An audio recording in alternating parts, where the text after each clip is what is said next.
ಮಾತು.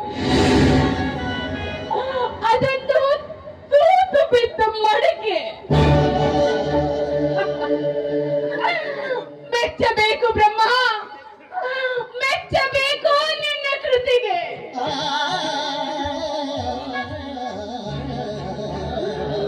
ಒಬ್ಬರು ಗಂಡಂದಿರಲ್ಲದೆ ನನ್ನ ಜೀವನದಲ್ಲಿ ಇಬ್ಬಿಬ್ಬರ ಗಂಡಂದಿರನ್ನು ಕೊಟ್ಟೆ.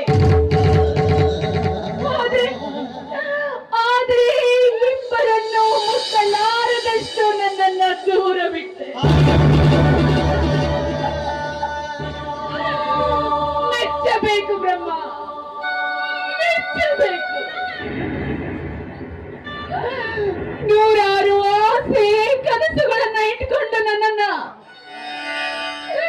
ಈಗ ಒಟ್ಟೆಯಾಗಿ ನಡುಬೆದೆಯಲ್ಲಿ ನಿಲ್ಲಿಸಿಬಿಟ್ಟೆ ಅಲ್ಲ. ಇನ್ನು ನಾನು ಯಾವುದಕ್ಕೋಸ್ಕರ ಜೀವನ ಮಾಡಬೇಕು?